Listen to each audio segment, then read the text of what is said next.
just continuing to improve. So next up, we're going to have Kendra, who's going to share from UX to LX, reducing friction to improve learning. So Kendra, take it away. And can you see my screen? Yes, we can. Perfect.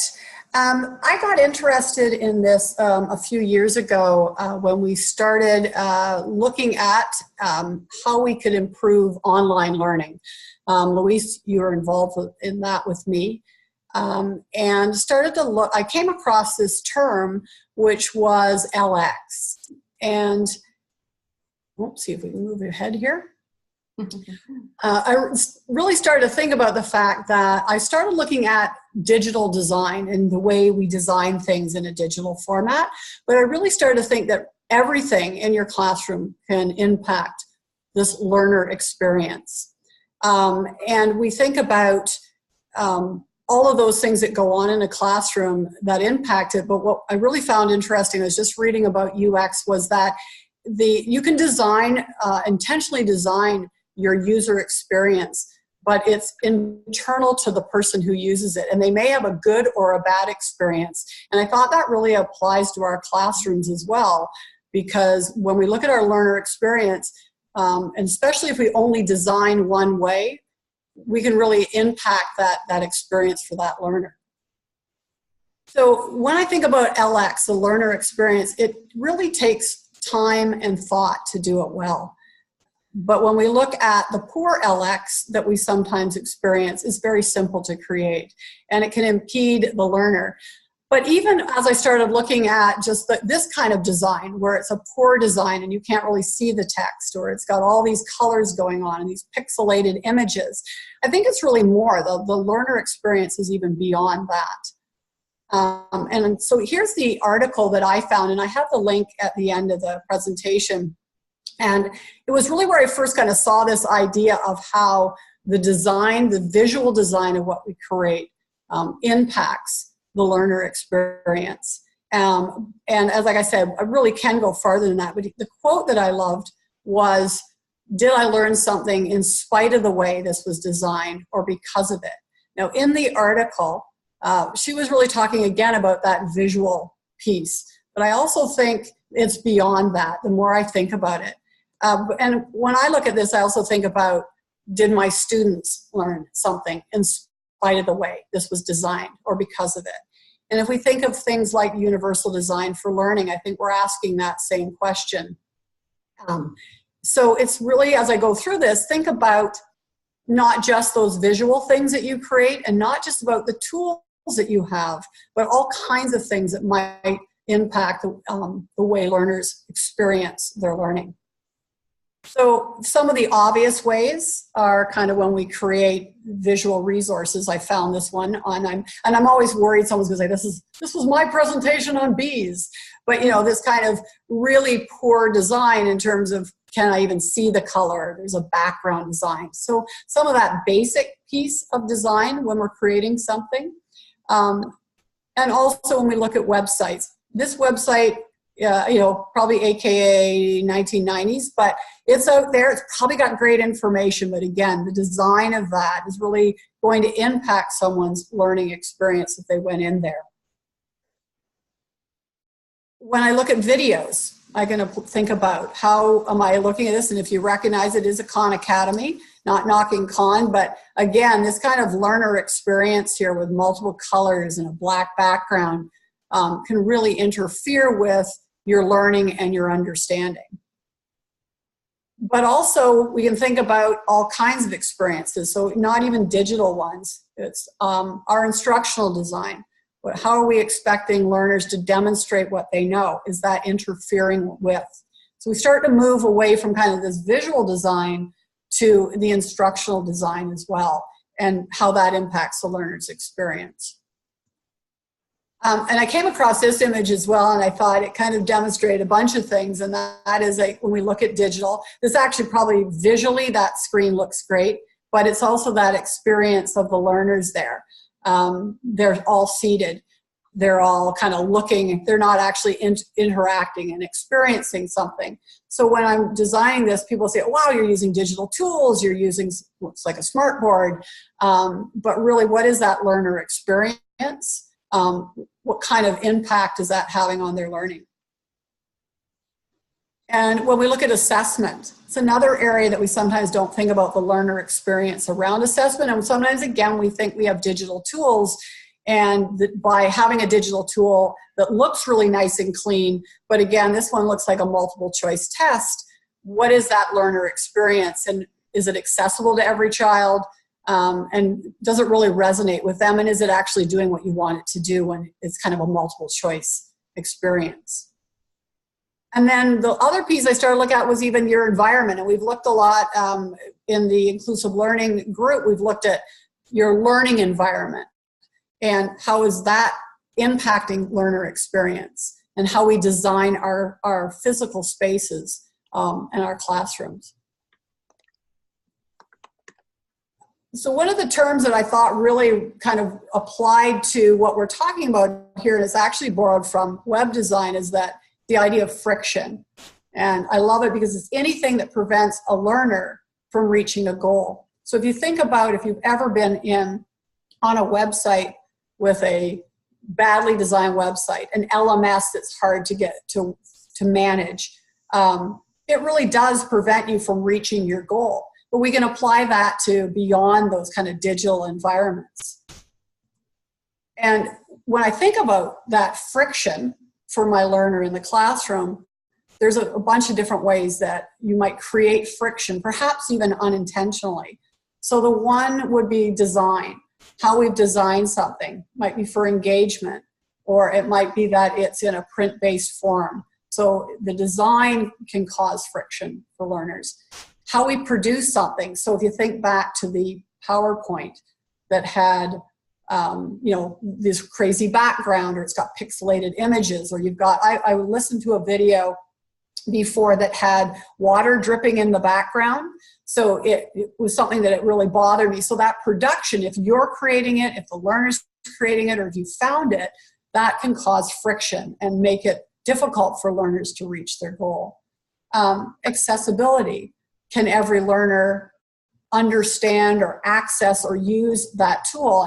And we often talk a lot that some of the digital tools that we have doesn't necessarily make them accessible to every learner. There could be something about that tool, even though it's in a web browser or on a device, that still makes that inaccessible. So we always want to be thinking about that might cause friction for that learner. And then the last is kind of the cognitive piece of, are we designing and overloading the learner with lots of images? And I might even argue my slide here might be a little bit of cognitive overload just by the amount of images on there. So you always want to think about, do we have music in the background of something? Because that can really be distracting. Is there an image that's faded out with another image on top or text on top? That's really hard for some people to be able to access. So all of these things can really cause that friction for the learner. So my question, and I don't know if we can jump into the chat, was really about, have you, or if you don't have learners or students, have you ever experienced anything that's created friction for you as a learner, or anything you might have created that you're thinking, that might have created some friction? And again, Louise, I don't know if we have time to ask that question, but I really think back about some of the things I've done that might have created that friction and created a barrier for my students. We certainly do have time. So everybody, jump on the chat, and can you provide some examples? What are some ways that you've created friction for your learners? And then also going back to Alicia's presentation, what are some examples of, I've seen a few posted already, of that gray design, right? Where it's sometimes unintentional. We create these barriers that are not quite dark design because of the intention is not necessarily evil, but unintentionally we create these barriers for learners. And correct me if I'm not expressing that correctly, Alicia, in terms of how you defined it. No. So go ahead in the chat, and what are some examples of how you created friction or gray design in your work? I love that term, the gray design. I think it applies to what we're talking about here as well. I think too, to kind of bounce off of one of the things that you were saying while we watch a couple of these questions come in, a couple of the examples, one of the bees one that you were showing, one of the things that, you know, we all talk about and strive for is to make sure that our designs are broadly accessible, right? And in fact, we're actually our games are visual. We are in the very, very, very teeny tiny beginning stages of looking at how to make those accessible to blind and visually impaired students without having someone have to sit there and read them to them. And, you know, we have only just barely scratched the surface of that, but we're looking at that.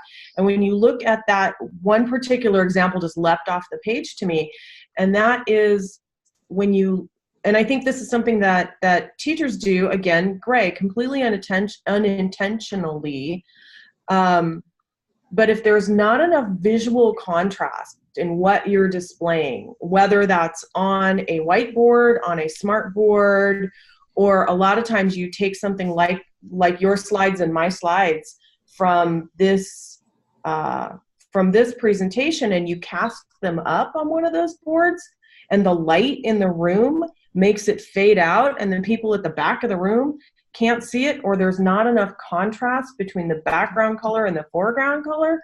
Those are things that we can all look at. And I will, Luis, I will try to find the color checker, the contrast checker that I use most often, because it actually fits the new WCAG standards. I actually recently had to completely redo all my slides between one presentation at one event and giving the same presentation at another event, because I got a hold of those updated standards. Something that we as educators, when we're putting something forward, really need to be aware of.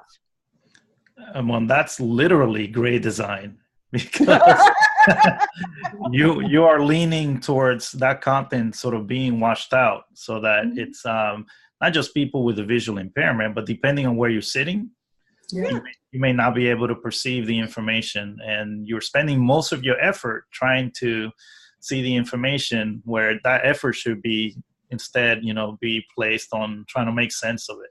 So let's see, we got a couple of people here. Rachel says, I struggle with writing too much for descriptions and try to cut down to the core concept. That editing is difficult. Absolutely. I think we all struggle with that.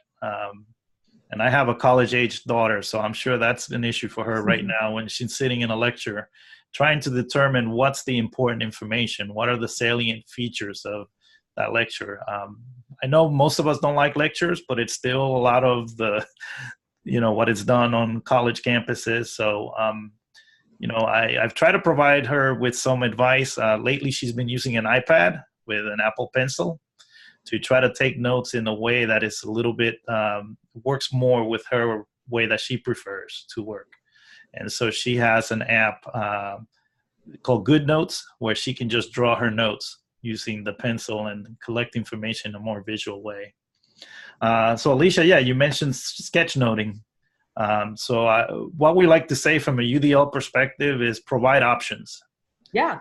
Because sketchnoting may not work for some people. You know, they may not have the dexterity to handle the stylus, or maybe they can't see, or whatever it may be. So, but it can be a great option. So, you know, that's another alternative there. And then Dr. Anderson said she goes back to the Apple IIc days. And she talks about having too many sounds and transitions. Absolutely. How many of you have been in a presentation where every slide goes zoom, zoom? So it's cute the first time, but not so much the 10th time. And so then again, at that point, you're focusing on the sound or the transition.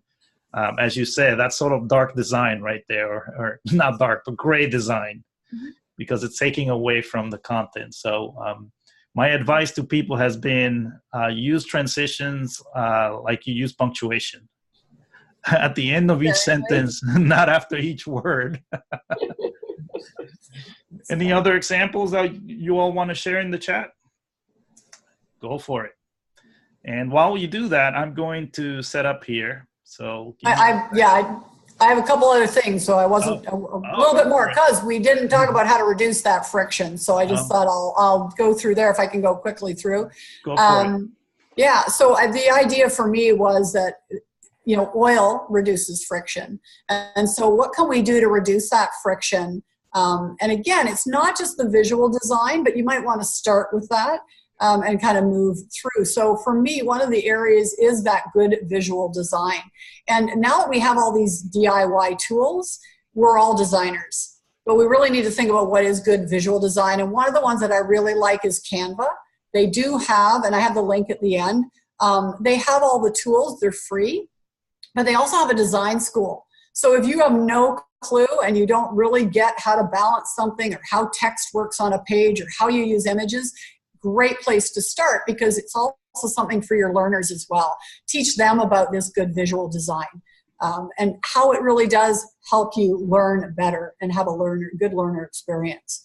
The other one is good instructional design. So this is the one that I like, which is Clark and Mare's work, where they've looked at designing multimedia, but it really applies to a whole bunch of things. And they have some really interesting things that you might be really surprised about, especially around cognitive load, when you've got music playing and a voiceover. And if you read their research, it talks about how what's better, the text on a page or hearing it?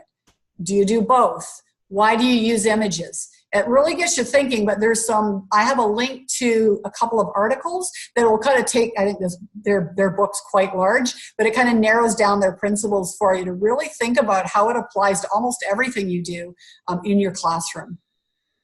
And of course, for me, universal design for learning is another way to reduce, it's the oil that reduces the friction. It's something that we could do. Of course, Louise, we could write a book on it. But so really we already talked about was one of the real elements of it is providing all those options.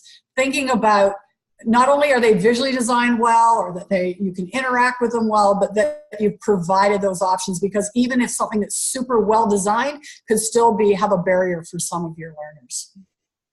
And again, we've got some of those resources. So I just, any of those things that I just mentioned, I've got some links for you as well. So now there, you can take the screen away from me now, Louise. Thanks so much, Kendra, for sharing, helping us take away some of that friction and add a little bit of oil into our designs. Using good graphics, good visual design, the universal design for learning principles. I will be sharing all of those resources when we post the video. Underneath each of the segments, we're going to include all the resources so that you can access those as you review the